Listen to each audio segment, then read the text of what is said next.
Hello and welcome. Good afternoon. I'm Stephanie Agar, the V&A's Membership Events Manager, and I'm absolutely delighted to welcome you to this afternoon's talk for what I know will be an inspiring look at the world of floral design and color theory. Before I begin, just a few quick notes. Today's structured portion, of the event will be about 45 minutes with a mix of questions, Q&A, and an exciting video display, floral demonstration. And then we'll have time at the end for Q&A. So if you do have any questions, just pop them in the Q&A box at the bottom of your screen, and we'll get to as many as we can at the end. Today's event is being recorded, so if you're not able to stay for the whole thing or do want to watch again for some of the exciting tips, you'll have the opportunity. We'll be sending a link out in the next couple of days.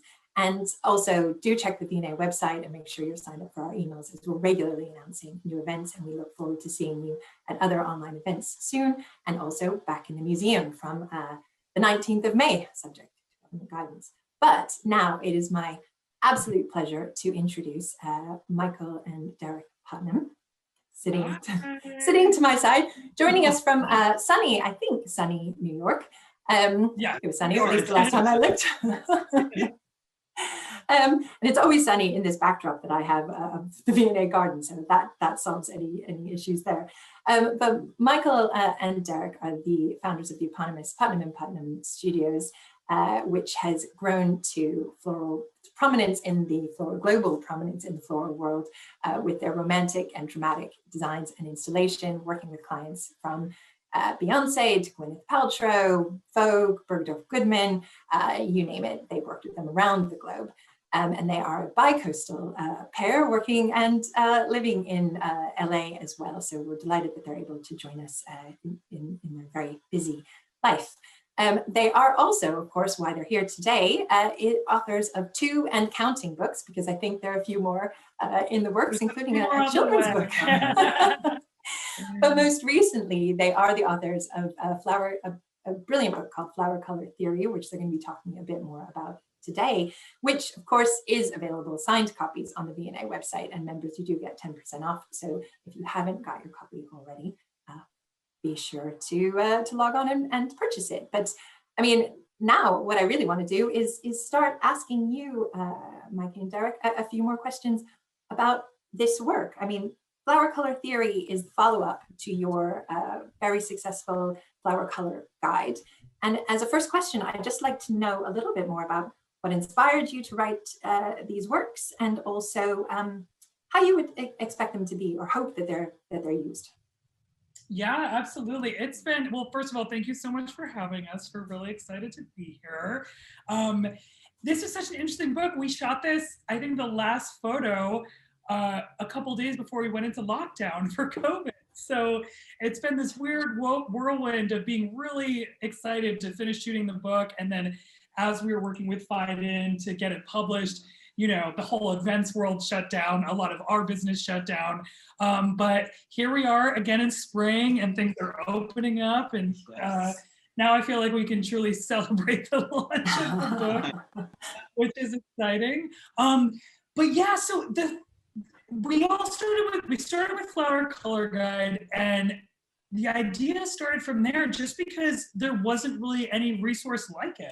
It was a resource that I was looking for when I started this business. There wasn't a modern encyclopedia of florals. It just didn't exist. Mm-hmm. And it definitely didn't exist in a way that was easy. And definitely not in a way of color. And you know, color really runs the flower world. It runs the event world. It all starts with color. So I think Darroch went for a jog one day and he came back and he's like, all excited, and he's like, I have a brilliant idea. And he's like, we should make a modern flower encyclopedia. And that sort of started this whole conversation, this whole thing, and then it turned into this book.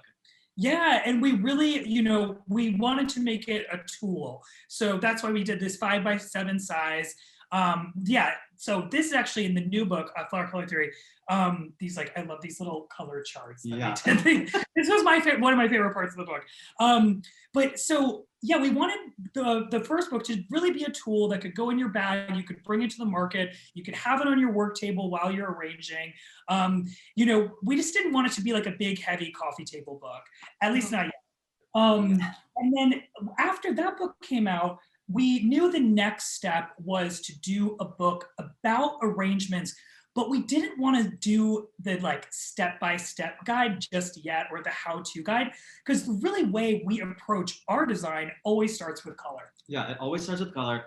And in our world and in our lives, we're always trying to push new exciting color, new palettes. And when we started getting into weddings, everything was sort of, or just events in general, everything was sort of really muted and tame. And we're like very vibrant, colorful. It was white, green, and Peach. a hint of blush or peach if you were adventurous. Yeah. And we wanted to show the beauty of color and the beauty of mixing color. And we just know that color just has such an effect on the mind, and it gets people excited. And there's so much association with color. Like there's such this world out there that people haven't tapped into. And we really wanted to just open that up, especially to people who eat flowers. And this book in particular is a really great tool for the industry, because we find that whenever we meet with clients, they might not know the flower names, but they definitely have intuition with color and what colors they love, what they're inspired by. Yeah. Mm-hmm. Can you tell me a little bit more then about how the book is structured? Because I think if I counted correctly, 175 different color palettes and then associated designs with them. Yeah, so in terms of color, we wanted to cover as many palettes as we possibly could come up with. And it's funny, we always joke because when we first started this book, we got through like 20 color palettes and we were like, okay, where do we go now? Yeah, I was like, it seems like we kind of covered the gamut, but what we did was we started printing them out, and in our warehouse space, we have a big white wall. And in kind of the, in a rainbow fashion, we started putting them on the wall, and then we're like, oh, wow, we already have like, 3 colorways in this kind of yellows. There's nothing in like a darker purples. So when we were shooting the book, that's how we structured getting the correct number of arrangements for each section, was just kind of putting them on the wall visually and kind of seeing them blend together. Yeah, seeing where the holes are, the missing links, or combinations that we really wanted to play with. Yeah, so there's all the arrangements, all 175. And then towards the back, we can kind of go through a little structure of each page too. So this is one very, very vibrant arrangement that I really love. And one really cool thing about this book is on the left-hand side of the page, you'll see these color swatch bars. And essentially, I mean, literally, I was like dropping in Photoshop and like selecting the colors, and then like just for and of course Phaidon like refined all my choices, but it's pulling all the colors out of the arrangements onto this tab on the left-hand side. And on the previous slide, you'll see all those tabs are kind of accumulated in the back of the book. Yeah, these are like little perforated kind of color swatch bars that you can cut out. And I think this is really cool because, I mean, those could totally be like interior design schemes. Like you could do a room scheme that way, or like fashion designers can get inspired by that. So it's just kind of taking a different approach on how we look at and assess color. Yeah, it's all about color. And then in terms of design for this book, we really wanted to create different styles of arranging. I think that all aesthetics of flowers are beautiful. So I really wanted to cover them all so that this book does become a timeless book.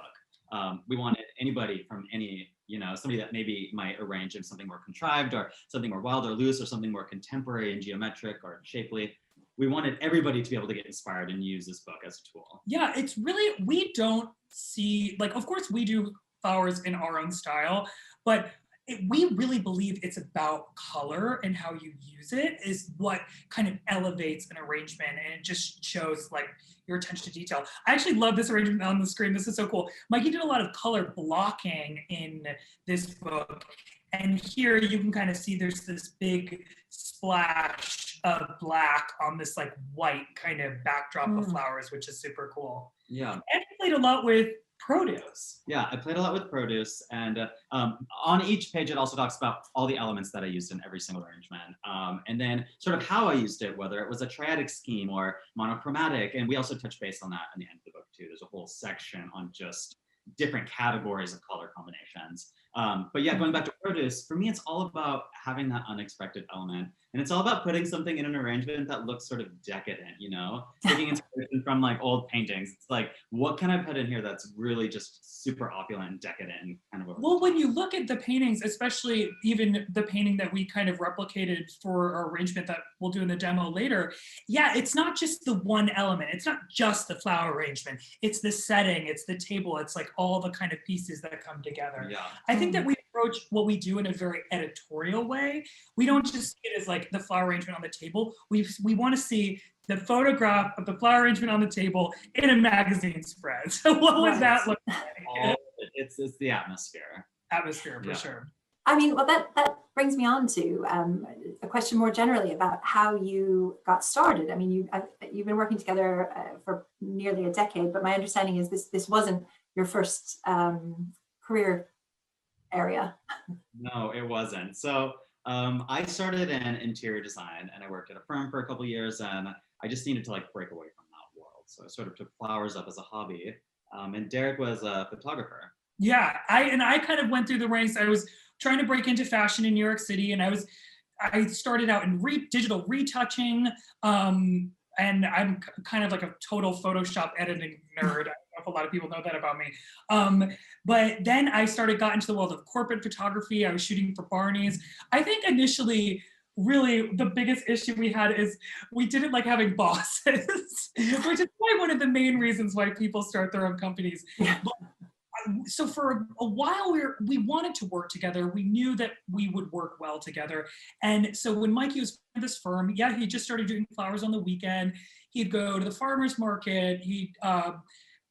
Funny enough, we were actually living in New Jersey at the time, a very short stint, and he was cooking from the local park. And We're not supposed to say that, but but he just started arranging at home, and I would take photos just for just Instagram, whatever, just to take interesting photos. And our friends kind of immediately started noticing. And, we got asked to do like a small dinner, a city hall bouquet or something.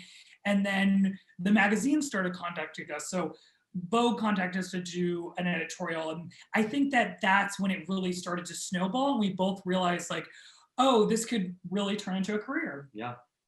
Wow. I mean, speaking of Vogue and some of your career clients and everything, I think it would be, excuse me, it would be interesting to hear a little bit more. And I know we have some images coming up about some of the clients that you've worked with. I mean, your book is as much about flower arranging as it is about color. And it would be great to see how you incorporate that in works across fashion and editorial, especially how you collaborate. What's your collaborative process with clients like that? Yeah, well, we love to meet with whatever editor we're working with or whatever fashion designer we're working with, and just sort of talk it out. We like to talk about ideas. The great thing about what we do is that there's a lot of people in this fashion editorial world that sort of really respect what we do and respect our vision. So they allow us to take reign and just be really, really creative. When it comes to something like this image that's up, which was a runway show for Jason Wu, he really showed us the collection. And he was like, this is my collection. These are the pops of color in this collection. And I want something kind of like this. Let's conceptualize something together and what we come up with. So for this instance, we created these, 12 or 15 foot tower like bars that run down this runway. So it almost looks like walls that you're walking through, but they're kind of like walking around it. But we really wanted to block those out in color. Right. But so kind of the creative process, I mean, it really usually always does start with color as well. We love to see the swatches that the designers are using for their collection. That's kind of where we got the idea for the color bars on the pages. And then again, kind of like I said before, how we always like visualize the end product. So if we're doing a big collaboration, like in a warehouse space, like this was kind of in a big empty Soho warehouse space, or it's going to be on, a tabletop crop for a magazine. We always kind of want to see, like envision what the final product will look like and how the elements will work together. So we worked with a production company that helped build these like really big towers, but they knew that the show was going to be photographed from the front, so you'd see these 3 color bars, and then it would kind of, the clothes would like pop off of that. So it's really like, when we have these conversations, we love to brainstorm, what's the inspiration? Where did the inspiration from your idea come from?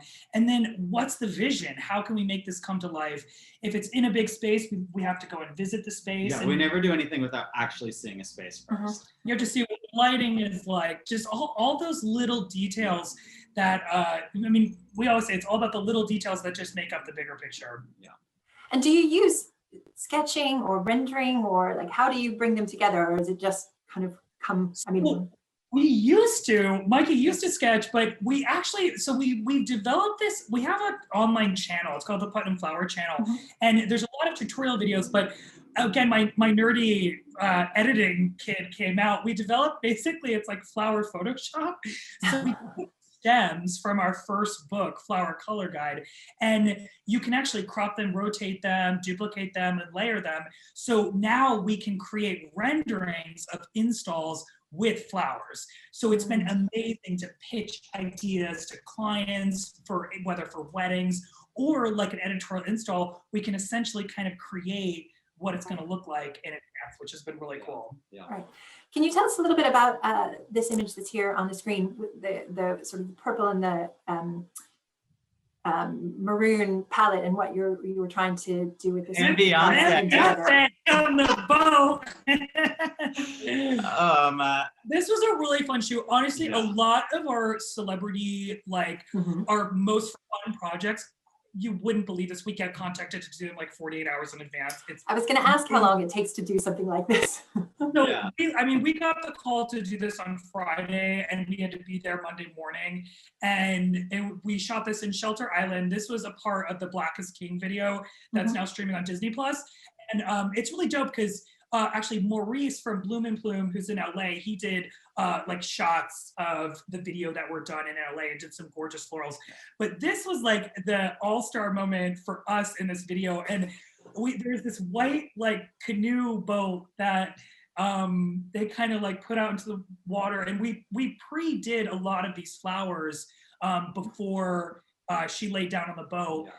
But I think the outfit that they put in here was based off of the florals that we put in here. So that the stylist kind of collaborated with us on that. And then they were like, okay, so this outfit's gonna look best in this boat. But they told us they wanted sort of jewel tones, right? Jewel tones sort of worked with water and this whole like vibe. And then the song that they played during this, which was about water. So they wanted something deep and sultry. Yeah, and you can even see like, Mikey loves to kind of transition flower colors. You can see on like the right-hand side, it's more of this kind of like burgundy, and it kind of like blends into these like deeper jewel tones. Yeah, it was a fun day. It was a long day.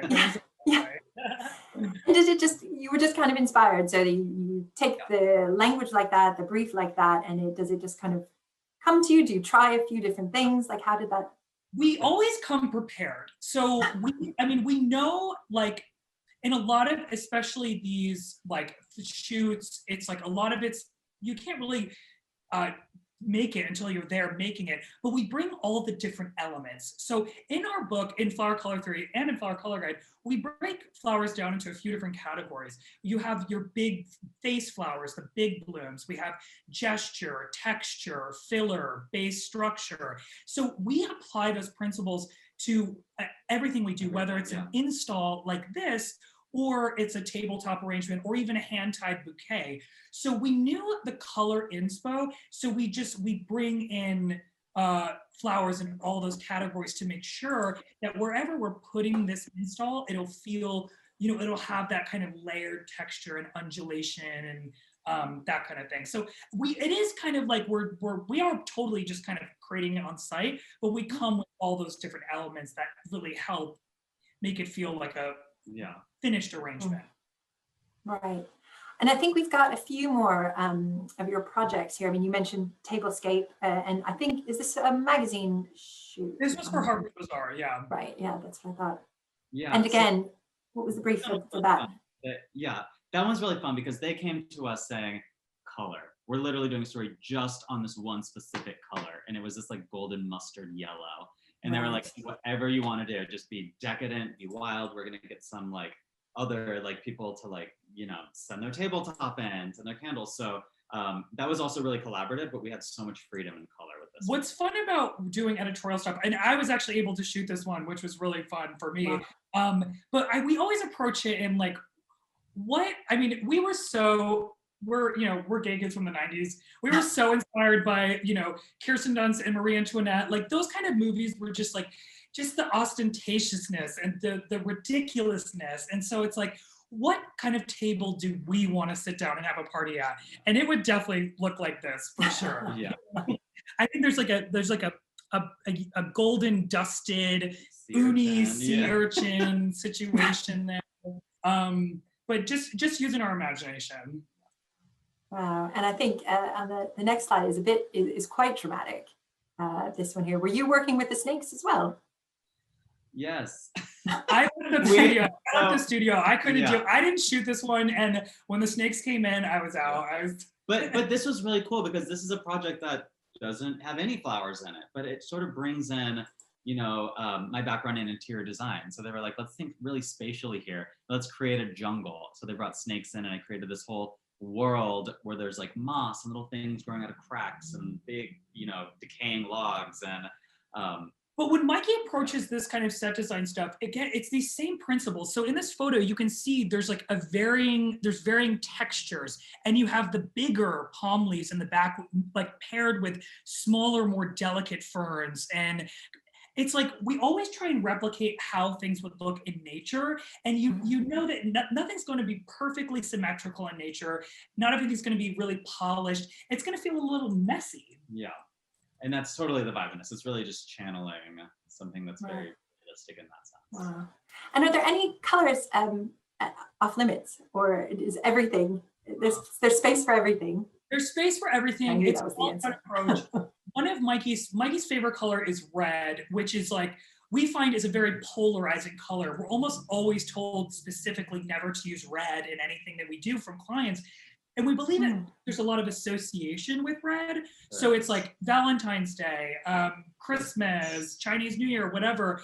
But what I find really inspiring is Mikey forces red on everybody all the time, but uses it in a really kind of sophisticated way, whether it's paired with a powder blue or an icy green, or just something to offset what the associations are, and just kind of giving it a fresh outlook. Yeah, my dream wedding is to just have an all like vermilion and bright orangey red wedding, which is yet to happen. But that actually is led to why we selected the image that we're going to do our thing, our demo of today. Is that a vermilion red? That's like a darker red, but there are different reds in it. It's like a mix of different reds. But I love the warm and the dramatic red.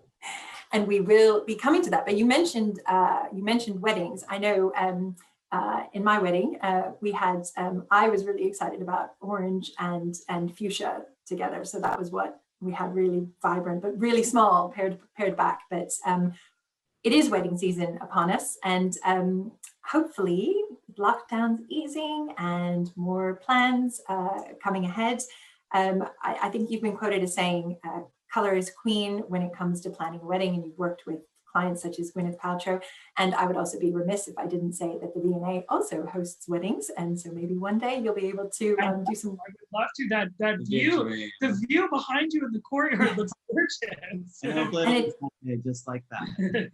It is a beautiful place for a wedding, and beautiful flowers in our garden as well. But I do want to ask you, sort of, how do you approach planning for a wedding with a client for something like that?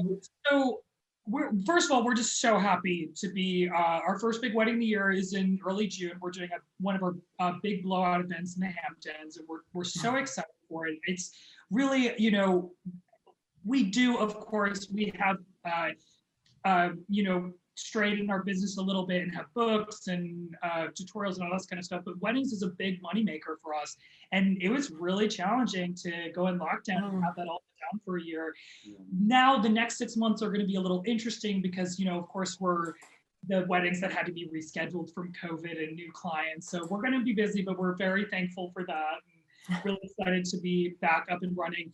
But it's interesting. So like this big project that's coming up, ideally, since we started our business, in the beginning, we were doing these little city hall things, really, really small. And then we get like a medium wedding, still small. And then we get a big wedding and then medium weddings. And now it's like we have these really, really huge weddings. And we still take on like some medium to probably like medium-sized weddings, depending on our schedule.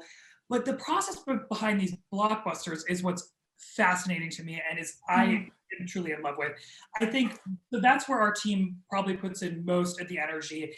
And it usually starts with a basic inspiration, whether it's, a gorgeous lavender field in Provence, or we love to have a vision and we want to bring that vision to life. So that's the first thing, is the inspo, and then it's location. So is this going to happen in a tent? Is it going to happen in a ballroom? Location is, I think, so incredibly important. If the space is already gorgeous and decked out with all this ornamentation, then we like to play off of that, and we probably won't do anything as crazy as if we were doing something in a tent, where it would have to be a full transformation of this basic structure. Right.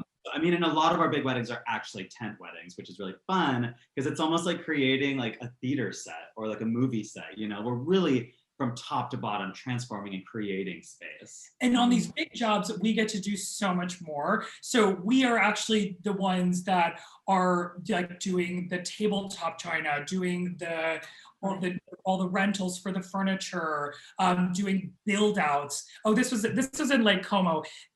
We can't get these tents in New York City, but this was a black cast iron and glass greenhouse tent that was put up for the event, which was really cool. Yeah, but for this one, he really wanted this like sort of gothy Renaissance, like totally over the top and decadent vibe. So we used black candles.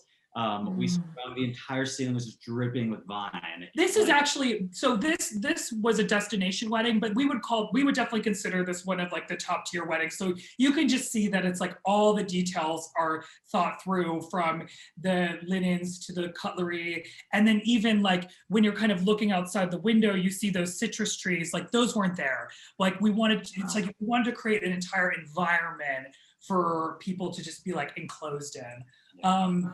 So yeah, and those jobs, what's wild though is, there's about a year of planning that goes into this with like a million changes and whatever, and custom fabrication, all that kind of stuff. We don't show up until like 2 days before. Oh my gosh. And that's when it all comes to life. And it's like, so we truck in everything, like the rentals, the flowers. Usually if there is a tent, that's being put up the week of. But then it's like we go into gear and we start prepping the centerpieces. And it's really up until like it's all timed out. So it's up until right, before the bride walks down the aisle. It's like, or guests are seated. We're like making sure, every little thing is like, it's all about the details. It's just all about the details. That's what makes it like every arrangement I have touched every single arrangement, even though we have a whole team. Like I won't let anything go out onto a venue unless I've had my hands. Wow. Yeah. I know you must have some great stories of disasters or near disasters, but that's what perfect planning comes down to, though, is that even when those near disasters happen, because the planning has been so thorough, I think like more so in the beginning, I think like, we would just get so like, you get so stressed out and the pressure. But what we've actually learned is if you have an amazing team in place, there's always a plan B, there's always a plan C, there's probably a plan like EFG, and it's like, it's really just about problem solving. So if you have the right supplies, the gear, and the right people, you can do anything. So I think honestly, if anything, it's been like kind of managing that stress of like, when you're on site, it's go time, something's gonna happen, and you know what, if it does, like whatever. And also they're flowers, we're dealing with this crazy ephemeral thing, right? That just like is so sensitive to the elements. So I think that's the biggest thing that in terms of actual the product, it's just about, it's a really hot day. If the tent is hot, like this tent was literally. Wait, now I'm thinking of all these things that have happened. I'm like, no, that was pretty bad. That was almost a big problem. But we always make it work. We find a way. Exactly. Yeah. You always make it work. Well, I know we've got a few more images of weddings, but I also wanted to touch on your inspiration from art, which is what we've kind of been alluding to your inspiration from the V&A. But before we touch on that, I know you're big fans, take a lot of inspiration from your local museums, whether it's the Guggenheim or MoMA in New York, or the Broad or LACMA or Getty in Los Angeles. Can you just tell me a little bit about how you take inspiration, especially relating to color, and how you look at works to take that inspiration for your pieces? Well, when we were shooting Flower Color Theory and we were sort of trying to come up with all these new palettes, we knew that there was so much inspiration in artists that were really inspired by like Kandinsky, right? Like his colorways are so incredible. So we would go to MoMA, and I talk about it in the book, but there's a little trick. If you look at a piece of art and you sort of squint, all the little noise and details, they all cancel out, and then you purely just see a basic composition in color. And what was really cool is that we saw all these beautiful works that we were really inspired by. We saw them in a different light. And we came back to our studio. That also inspired a lot of the shapes too that we were playing with. It's really funny because, you know, we were both art majors, and, you know, of course we took art history. And I remember when I took art history, it was like the textbook was like this thick, and it's like you're just like memorizing like a maniac going through the whole thing. And you look at everything in this very analytical way, but it's like we just looked at it like, okay, you're memorizing this painter did this for this reason and for that reason, but we never like stepped back and like took inspiration from just the color palette in our own life, you know? And I think that's what we're doing here, is like we're looking at art in a different way of seeing how they used color and how we could apply that to what we're doing. Yeah. And I think that was really cool. So we would take, you know, we both kind of find paintings that we gravitated towards and kind of do this little squinting thing and just get a general vibe if we love the color. And then, you know, we'd snap a little iPhone photo. And then when we were at the market, we'd like kind of take a painting as be like, okay, it's like, for instance, this one that's up, it's like potentially this artist used like darker blacks with like a touch of brown and like a splash of coral and like a color block way. So it's kind of taking that inspiration from the greatest artists, you know, of our time and before, and applying that to a totally new medium. Yeah. Well, I mean, speaking of taking inspiration from art, we did ask you to take a little inspiration from the V&A, and we gave a selection. We weren't able to bring you to the V&A, so we sent over a selection with a range of different types of things, types of art, things that are all on display at the V&A. So we welcome everyone watching to come and see this as well. And you chose, and you kind of alluded to this already talking about the color, you chose the striking portrait of the Marchioness of Londonderry, which visitors to the V&A will know will recognize from hanging outside of the jewelry gallery. And it's there through the length, through the generosity of the Bollinger family, but she's dripping in jewels, and many of which are actually on display in the jewelry gallery itself, painted in yeah.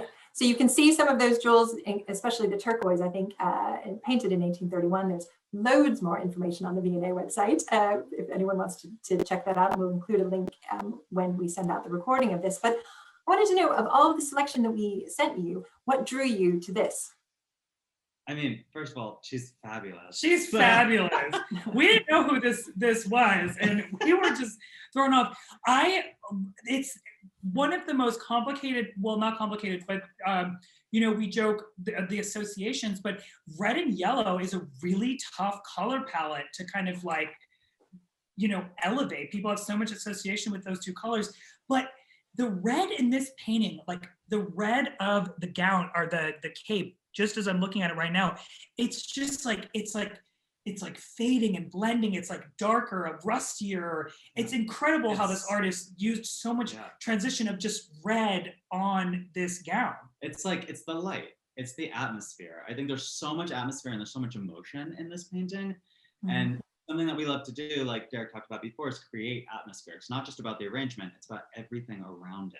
So we wanted to sort of really translate this into flowers, but create the same atmosphere, the same vibe, the same lighting, and create something that's really decadent. And I know that the fabric of that gown, I mean, it must be some kind of velvet. Definitely velvet. some type of velvet situation, but I know how we shoot on velvet all the time, so I know how it catches the light, and it's almost like a liquidy fabric in a visual way. And just the way this artist was able to create that depth and dimension, so you can actually tell it's velvet in the painting, I think is really astounding. And the silk too. Yeah. Well, I mean, gorgeous painting. I think without any further ado, because I know we've got a fantastic video now of how you were inspired by this to turn it into a floral display. So I think we will show that video now. Hey everyone, this is Darroch and Mikey Putnam from our home in West Hollywood, California, and we are so excited to be with all of you at this V&A event today. We are going to be doing something really fun. Yeah, so this is one of the paintings from the V&A collection, and we are going to be creating a still life inspired by this painting. This is called Portrait of Frances Anne Vane, Marchioness of Londonderry. Wow, that's a mouthful. Okay. But we were very inspired by this painting. She is all dressed up. She's wearing this bustle. She's got diamonds dripping off her chest. I mean, she's ready to go. She's pretty fabulous. Definitely fabulous. So we are going to make an arrangement that is just as fabulous as her. And in our demo, we are going to be discussing flower color theory in our new book, Flower Color Theory. Yeah. So we're going to be talking about some principles and some ideas from the book as we kind of go along. But why don't we just jump right into it? Yeah, let's jump in. Okay. So to start this arrangement, we are going to jump off with a branch. And I wanted to use this weeping beech for this because I think it really plays into her dress, a sort of sinuous movement. So we're gonna sort of replicate that with this base branch here. It all starts with a branch. We love to start our shapes off with branches. It's a great way to kind of start the structure and start the movement and get things going. Yeah, it really helps you sort of set those borders to work within when you start adding florals. But this branch is really cool because there is so much overflow, and I really want that like cascade, that opulent, decadent movement sort of spilling out of this vessel. She is wearing a cape that is probably like 12 feet long. Yeah, it's amazing. We can't quite go 12 feet, but we will go Marchioness close. of Londonderry. Londonderry. Where's Londonderry? You'll have to fill us in on that one. Yes. Cool, so I am just plugging away here, creating this shape, really embracing movement with this arrangement. There's so Oh my God, I love the shape of this branch. We sourced all these flowers from the downtown Los Angeles flower market. A lot of them are actually in season and local, which is super cool. A lot of the flowers in SoCal are really on point. And we saw this branch as we were kind of rushing out. Of course, I was a little taken aback when Mikey wanted to buy the bale of dead-looking twisty things, but she's really— not dead, she's dormant. She's dormant. It's really starting this out in a really cool way. Yeah. So now I know with this arrangement how wide I'm gonna go, how tall I'm gonna go. I'm gonna keep plugging in just a couple more pieces here, and then we're gonna jump in with our flowers. So this sort of movement here that's cascading over, this is sort of replicating her cape and how it's sort of spilling out and pooling under her. I definitely need one of these capes for sure. Yeah. Just for the house. Okay, so this is our shape here. Going a little wild in our little jungle over here, but this is what we're working with. Now the first step with putting flowers in is to do the filler flowers. And that's sort of your base layer flower. That's going to create sort of the canvas that you're going to be popping other specialty florals on top of. And in this case, we're going to be using this beautiful toffee rose. Now, I really wanted to play in the colors that were in this painting. There's a lot of rich reds, a lot of gold, and then this sort of creamy white color. You can say we're really going literal with the color. And this palette. toffee rose is so perfect for that. It literally is a golden color with almost a hint of blush on the outside, so it really kind of pulls all this together. Okay, plugging in our toffee roses here. And you use the filler kind of to cover our base chicken wire structure, correct? Yes, that's one of like the main reasons for doing a filler flower. Some flowers that work great as fillers are roses, as you can see. Carnations are also really wonderful. So anything that's sort of readily available that you just want to use as an underlayer works great for this. So the next one that I'm going to use is this beautiful dark red spray rose. And this is going to help me fill in this other side of my arrangement. As you can see, I'm concentrating color here. Concentrating reds and then concentrating our golds on one side. So we're gonna keep... You might not know this, but red is actually Mikey's favorite color. It is my favorite color. Why is red your favorite color? Because everybody's so scared of it. Everyone is afraid of red. But I love it. It's the associations of red. Yes. Christmas, Valentine's Day, Chinese New Year, And the list romance. goes on. But today, red is representing luxury And capes. and capes. Okay, so now we have our red in here, we have our toffee roses. Now, after this step, we're gonna work on our shape a little bit more. And we're gonna bring in these bills of Ireland. And these are dyed. These ones are dyed, yes. I love this. We spotted this at the market from a mile away. I was like, that color is perfect. But the color, yeah, the color's amazing. It's pretty great. It has these almost like jewel looking shape. Okay, I'm plugging in these bells here. I'm just shaving them up a little bit because there's a lot of foliage that could potentially dip into the water here, and we don't want that. And these have a great kind of curve to them to kind of heighten our shape. It's really giving some nice movement in this arrangement. So I'm kind of using this as I use branches, as sort of setting my shape and working with Oh my my God, shape. careful. These are sharp little ones. Yeah, they are sharp. They're so beautiful. They look Manhandling cool. them. I've got steel. I really steel love fingers. the dyed color. It's so cool. Yeah, me too. Okay, so we're just plugging in the bells of Ireland. And now, per Darroch's request, we are gonna play with this heliconia. We have to. The great thing about this heliconia is the color, obviously, but then also the sort of geometric Wow, shape. it really sheds down there. Yeah, so you can take off the husk and then it'll fit in your arrangement just a little bit easier. So one thing we break down in our new book, Flower Color Theory, is we break the flowers down into different categories. So we've put in our base structure with this branch, we put in our filler flowers, which is these two roses, and then we're adding the face flowers right now. Yes, and we have a few really beautiful face flowers that we're gonna play with today. But that's how I'm using this heliconia. It's obvious why they're called face flowers, because they're kind of the size of your face. But they're your big show-stopping flowers. And already, I mean, just the color, kind of the way it's working to mimic this cape is one thing, but the drama is there. Yes.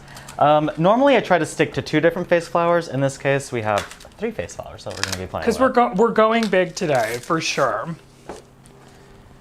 We're making this arrangement for royalty. So sort of shave this up. We're gonna keep this on this side of my arrangement here. Okay. How's that? Dope. Pretty. Okay, cool. And now we're gonna bring in our other face flowers. And we have red dahlias, and then we have these beautiful Clair de Lune peonies that we're gonna be playing with. But let's start with Those these red dahlias are perfect with the yellow center. Yes, you can see in her dress there's a lot of yellow accented with red. Okay, so now I'm plugging in these red dahlias here. Okay. Perfect. See, I'm keeping these to one side of my arrangement. And now we're gonna come in with our Clair de Lunes. So also in our new book, we really play with so many different color palettes. Yes. We do monochrome, we do just kind of the whole spectrum of colorways and color variations. It's 175 arrangements, all organized by color and just showing everything under the sun that you could ever think of, which Can I is hand me this? pretty cool. The Clair de Lunes. Yeah. Oh, you can just hand all of them. And we got inspiration for that book, you know, after we had done, my God, probably like 20 or 25 arrangements, we were like running out of ideas for colorways. So we actually went to all the museums of New York, the Met Museum, MoMA, Guggenheim, the Whitney, and we saw how the greatest painters of our time and, you know, through history used color and played with color. Yes. No, that's like literally how we got so many of the color palettes. Actually, this palette is in the book, sort of a red and yellow. For sure. Which some people would also find to be a little strange to use because some people think it looks like McDonald's. But we do love strange and unusual here at Putnam. Yes, we do. So yeah, there's a good heliconia one. 175 arrangements, and each page has a color bar on the left-hand side that pulls out all the colors from the arrangement. And in the back, you have all the colorways. Yes. Which is super cool. We made this book a nice size for a reason. We wanted it to be small, so it could be a tool that you kind of throw in your bag, go to the market, do your shopping. Yeah. And it has a really beautiful flat lay binding, which you can open up and keep open on your workspace or coffee table. So don't be shy to give it a little creasy there. Yeah. Okay, so my Clair de Lunes are in. And now I'm gonna start adding in tulips. And we're gonna add these tulips in a way to really embrace the shape. So we're gonna work with the shape that we have of our branches. All of our face flowers are already in here. We have the dahlias, the peonies, and the heliconia. Now it's time to really build this shape out. So I'm gonna start with these white and cream French tulips. You can really see the gesture in these. They are so cool. Now you can see I'm adding in my tulips Perfect. here, really working with this shape. And you're really color blocking in this arrangement. I am, yeah. For sure. I am. I mean, her whole dress is color It's color blocked, and sure there are subtle variations, like in the toffee rose, there's a little bit of blush, but we're really kind of blocking out the color. Yes, concentrations of color. And I'm really working with movement here. So after this tutorial, we're gonna set up a little photo setup on this gorgeous golden velvet that Mikey sourced.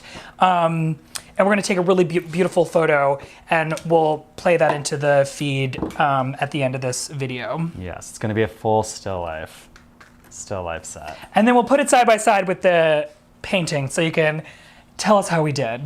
Okay, so now we have our cascade of cream tulips. Now we're gonna go in with these really pretty little fringed red and yellow tulips. I'm gonna work with these on our red side over here. These are definitely adding a little drama Oh yeah. and a touch of texture, which is cool. You can see that I'm removing a lot of the green in this. Sometimes I'll keep some of the green on. There'll be a subtle touch of it, but I just think we really need to play into the colors of the painting. And I think that the green is sort of gonna take away from that. I really wanna put this warm, full You warm. know that she did not have filler greens in her flower arrangements. No, she didn't. She did All not. flower. Probably jewel encrusted flowers, but definitely no filler greens. Okay, so just adding a few more of these. Still working with our shape here. Beautiful. And because we're creating this arrangement for a photo, we know that it only needs to be really one-sided because you're just gonna see this side in the camera. Yes. So that's why we're kind of focusing just our design on one side. Same thing you would do if you were gonna Yeah. create arrangement that would go up against a wall on a console table or something like that. Yeah. Okay, adding these tulips in. Okay. You can see I'm also playing with dimension, right? There's a lot of depth. So I have some things coming up further, some things sitting in a little bit lower. Now I am going to add ranunculus. And we have two different varieties. We have this gorgeous variegated Clooney ranunculus that I thought was perfect. It literally is her dress in a flower. For sure. So we're... I can't believe these are local. This is incredible to me. These are locally grown in Southern California. Yeah, They have them at Whole Foods. which is wild. Crazy. Yeah. I remember That's our grocery store. when these first hit the New York market, there was this farm in New Jersey that was growing them, and everybody was going crazy for them. They'd never, Right. most people had never seen a ranunculus like this before. Well, the secret's out. Yeah, the color variation is absolutely incredible. We really do encourage trying to buy as locally as possible. You know, of course, you're going to have to import some things to get some of these gorgeous varieties.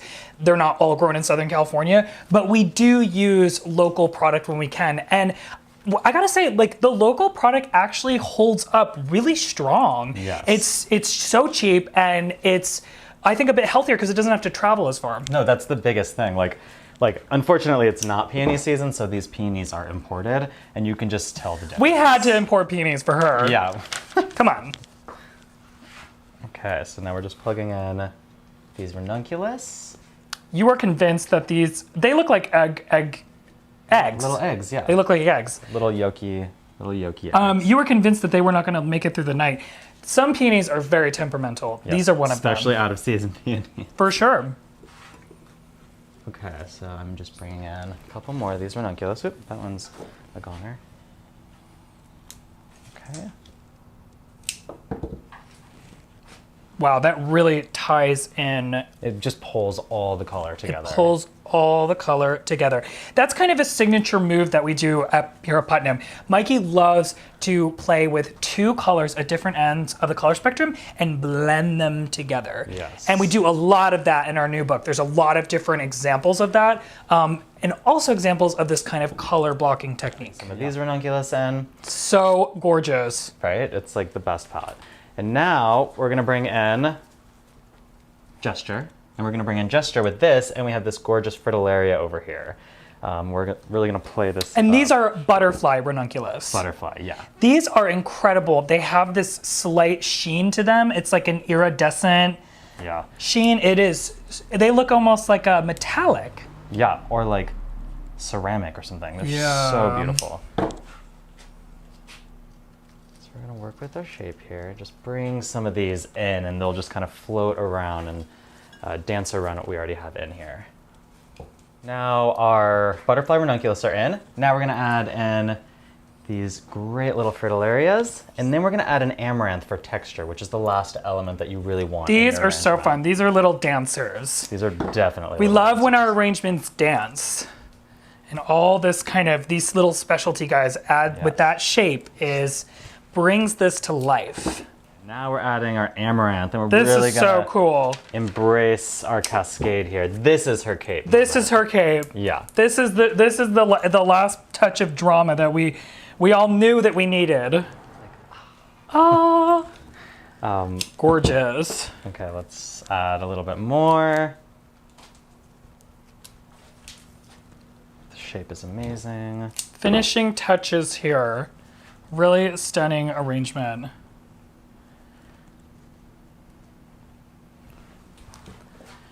And you're kind of weaving it through the branch. That's cool. Yeah, it's kind of nice having it move throughout. And I'm even gonna do that from the back here and have it kind of go over. Now we are gonna style this and take a beautiful photo of it, and we'll pop it up side by side so you can compare it to our painting inspiration. Yeah. Cool, let's do it. Wow. So it's absolutely stunning. And I mean, I think you certainly did the Marchioness proud. How did you find that? We loved it. We thought it was so fun. And I know the video with, there might have been a little choppy for some of y'all. It's a little in New York. It might maybe a little turbulence, but it will be on the PNA's website. So you can watch the video again after if you'd like to. But yeah, it's dope seeing it up here on the camera, kind of next to our legendary lady over here. I think we really tried to like capture the essence of this. I think on Instagram, I posted photos. So this photo I took with I like to manipulate the lens a lot when I shoot. So we actually do very minimal kind of Photoshop editing with our flower photos. We really only, I kind of maybe brighten up a couple sections, add a little sharpness. But if you see any kind of like lens flare or like smokiness or any of that, we actually do that all on camera. So I love to shoot through like pieces of glass or like pieces of vellum, or I use like prisms sometimes. We've literally used like smoke machines. So this image on the left is like kind of the crystal clear one. And then on Instagram, I think there's a version where I actually kind of shot through a piece of glass. And I think it kind of just gives it that little bit of like effervescence, like moodiness. Yeah, you know, for sure. Because that's like, that kind of for me captures like the essence of actually being there. Yeah. Well, it's an incredibly painterly approach. I mean, it just as a compliment to the portrait. I mean, I think it evokes not just the colors, but also the style and the feeling of the era of that. So, I mean, incredibly impressive. I am really conscious. We've had loads and loads and loads of questions pouring in. If you guys have a little bit of extra time to maybe go a little bit over, but I know not everyone's able to stay, but we'll try to get to, and we can't go on for too long, but I will try to get to as many as we can, because we've had some great questions. I think a lot of people who clearly have been inspired by your work. A lot of the questions ask just about sourcing, where, I mean, you touched on it a little bit in that video, in local flowers, and then also some taken in. So could you talk about that? Yeah, so it really depends on where we are. So in New York, we go to the New York Flower Market on 20th Street here, and there's certain vendors that get a lot of local stuff from New Jersey, from around the Northeast. So we always like kind of bop between different vendors. You know, of course, there's some that have the imported flowers from Holland, and you know, we always kind of do incorporate those. Just they kind of give that luxurious, you know, appeal. But when we're in Los Angeles, we go downtown to the flower market where we're trying to see the vendors that have the local product. So, I mean, even when we're doing workshops around the world, we're always visiting the local flower market, and we're always kind of giving a sense of what are the big flowers that are grown close by that don't have to travel too far, and try and incorporate those into our designs. I mean, it's such a global market and a global world that we're in. You can really get anything if you really, really want it. I mean, besides like flowering branches in like August, like that's not gonna but you know, like for the most part, you can get anything. So all you have to do is just go to your local vendor, whatever city or town you're in, and they'll probably have a source. The flower markets are always going to be glitzier and glammier in big cities. But I think it's also just like goes to the larger question of sustainability. And, you know, the way that we live our life, like we really try not to have too much like waste and toss away things. Like we love to kind of, if we're inspired by something, or you know, a piece of furniture, a piece of clothing, we like to hold on to it. I mean, it's the same thing like if you're buying things that are, you know, essentially like made in China, they have to travel across the entire world to get to where you are. So we are conscious of that like when we're using a lot of imported flowers, our carbon footprint is bigger. So, you know, you can't avoid it. You can't be the perfect person either. You have to do what you can. But we really have tried over the years to just be aware of like, you know, the eco footprint, and trying to source as much stuff locally as possible, because that is the greener option. I mean, it's interesting you touch on that. There are a few questions that have come in about the sustainability elements, including things like, do you use chicken wire because it's more sustainable than foam and other elements, or, you know, if you're sourcing, what do you do with the flowers afterwards, and anything like that? Yeah, so we have really, in our business, we have made so many choices that have tried to make our business as green as possible. One of those is we don't use Oasis at all. Well, hold on. We do. Oasis is going to send us a cease and desist if we keep saying this. So we use Oasis. So the coated chicken wire and all the tape that we use is Oasis brand. We don't use floral foam. We don't use. There's other brands of floral foam. I take that back. Oasis is just a brand. Yeah. We do not use any type of floral foam. We have cut that out of our brand completely. It is incredibly toxic for the environment. It's really toxic for you to touch. It's just a horrible thing to use. There's so many other like little techniques and mechanics that you can use that you can really move away from this floral. It also, it lends to, and Mikey will talk about kind of our breakdown process for our large events. It also kind of lends to, if the flowers are in foam, they can't be composted essentially, because that, you know, it has chemicals on or whatever. But we would definitely like to thank Oasis for their eco-friendly products that we enjoy using all the time. So, well, they're coated chicken wire. They're coated chicken wire. And they're great tape. And they're great tape. But tell them about our big breakdowns. So it's like when we first started doing events, that was just the most heartbreaking thing for us, is that like everything went in the trash. We work in an incredibly wasteful industry, if not one of the most wasteful industries. And you know, with rentals, everything, like there's so much movement, there's so much going in the trash at the end. And we were getting sad. We were like, this is crazy, the amount of trash that's being just put into landfills. So now we have a company here in New York. Their name is Garbage Goddess, and we've sort of partnered with them. So all of our events that are in this area of the country are completely composted, and everything that's reusable is basically cleaned and put aside so that we can reuse it, washed. Like they're pretty amazing. Like we'll do the huge 300-person event and we'll have one trash bag worth of trash at the end of it, because they really separate everything. So we've really pushed that in our brands. What's amazing in California is at our house in California is we get a big old green compost bin. So we get when we're shooting at home and all that kind of stuff. Yeah. But I think it's just really important, global warming, everything. It's just like you can't read enough bad news about what's happening to the world. And like I think it all starts with just kind of like your own yourself, your own life, what you can do, and we're working with nature. Yeah, like totally. And we care, I mean, actually, that brings on to an interesting question, something I've never really thought of, but actually have seen in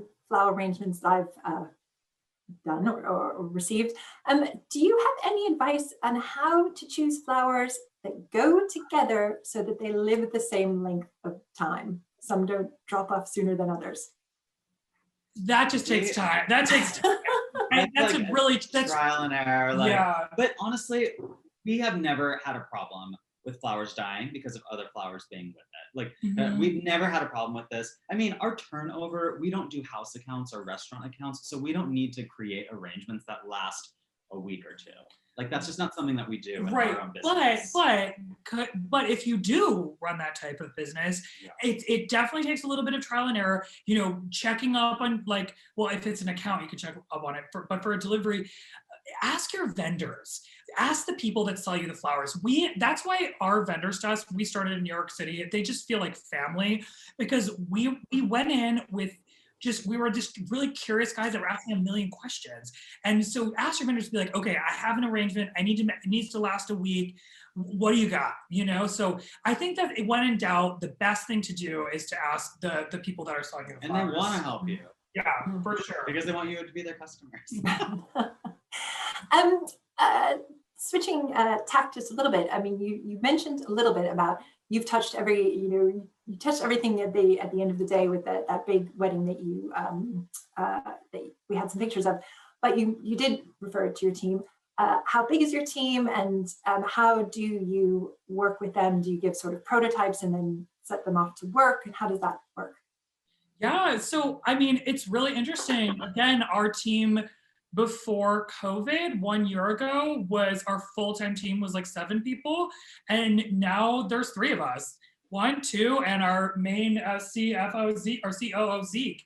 And we will be bringing people kind of back on a full-time basis. But in the world of events, it's best to have a really kind of flexible scale approach. So, you don't want to have to pay X amount of people full-time salaries, that you have to fulfill their time all year, whatever. So we bring in freelance contractors, freelance florals for events and scale up. So for our biggest jobs, I'd say there's a team of 15 people. We find that anything over that, all of a sudden it's just it gets too crazy. Yes. But even then it's we usually have, I think, 8 florists. We have 2 lugger drivers. We have it's we have a few different roles that we fulfill, but and again, building your team is just as important as anything else in the world of events. You want to build that trust. And in terms of designers on our team, I have trained most of the freelancers that we have. So we'll bring people in and then I'll just give them a rundown and really train them our aesthetic before they start working with us.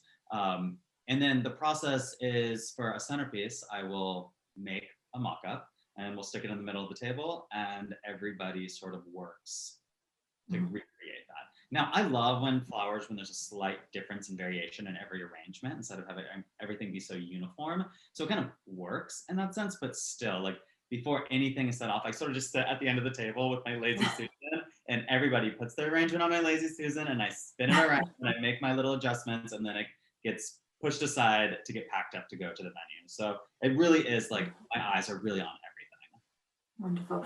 I mean, we have so many questions coming in. I think we probably are going to have to draw it to a close, or we could be talking these beautiful flowers for the whole rest of the day. But I will end on one more question, which is because we were talking about art and color and inspiration. Are there any particular styles of art that you tend to be inspired by, or is it really just what catches your eye? I think it's whatever catches my eye. I mean, I lean, obviously, if I want to go literal, like I love old Dutch still lifes. So that's just something that really inspired me in the very beginning of this career. I just love the light. I love the emotion that's in it. But I do like more contemporary modern art because I like how color's broken up. I like how it's used in a more conceptual way. But really, we love all art. We love architecture. I mean, fashion too. Like fashion for me. I mean, I think like when you said yeah. that question, I was like fashion 100%. But fashion is art, you know. It's especially in fashion photography. I mean, I just love seeing new fashion photographers and what they're doing. And you know, getting on Instagram now, it's like I can see what Gen Z is doing, the whole next generation, like what they're doing, and that is really inspiring for me. And yeah, it's just seeing how people play with color is always inspiring. Yeah. Wonderful. Well, I mean, I think on that note, sadly, we are going to have to draw it to a close. I mean, I think the message is keep your eyes open, but also squint so that you can get the view. But anything that the colors and the inspiration and art is everywhere, especially in the V&A, where we're going to be welcoming you back. And we can't wait, Michael and Darroch, to welcome you the next time you're able to come to London, because we absolutely want to show you Marchioness in person and some of her jewels in the jewelry gallery, get some inspiration for future installations. But so now it just leaves me really to say thanks so much for Michael and Darroch for joining us again. Just a reminder, Flower Color Theory is available on the V&A website. Members do get 10% off, and we do have those signed copies, so don't miss out. I want to say thanks so much to all of you for joining, everybody who's joined us today. Your ticket purchases, your membership, your book purchases all go to supporting the work of the museum, so we are incredibly grateful now more than ever. And thanks as well to Phaidon for working with us on this. And it just again leaves me to say thank you so much, Michael and Darroch. Everyone enjoy the rest of your evenings, and we look forward to welcoming you back to the museum very, very soon. Thank you. So Good much night. fun. Good night. Until next time. Bye. Bye.